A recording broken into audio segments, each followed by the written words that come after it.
Salut à tous! Cette nouvelle vidéo va sans doute faire tomber sur le cul pas mal d'entre vous.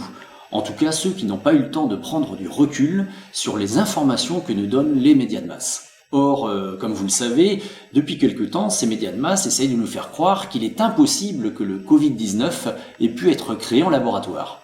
Tout comme ils essayent de faire croire que les laboratoires P4 sont ultra sécurisés et qu'aucune fuite n'est possible. Et c'est là que la chaîne qui pique intervient. Je vais vous montrer deux articles, l'un pondu en 2013 par Europe 1 et l'autre en 2017 par Le Parisien. Commençons par celui de 2013, titré « Ce virus mutant venu de Chine ». Extrait. Un virus mortel, l'autre contagieux.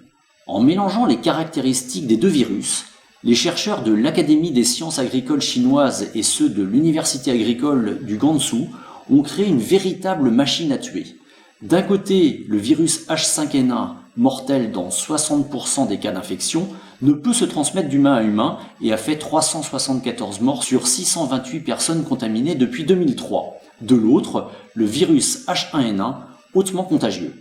Sans plus attendre, on passe au second article de 2017, titré « Crise à l'Institut Pasteur, incident en série avec de dangereux virus ».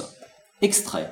Le 11 octobre 2015, une scientifique de l'Institut Pasteur de Corée a transporté clandestinement, à bord d'un vol Séoul-Paris, 3 tubes d'échantillons de MERS coronavirus, un virus potentiellement mortel, transmissible par le chameau et apparu pour la première fois en 2012 au Moyen-Orient. Mais le plus grave reste à venir. Le virus, soigneusement rangé dans une petite boîte bleue de produits cosmétiques, est resté ensuite sur l'étagère du bureau d'un chercheur de l'Institut sans aucune précaution sanitaire du 16 au 23 octobre, soit une longue semaine. Comme on dit, ça se passe de commentaires, c'est QFD.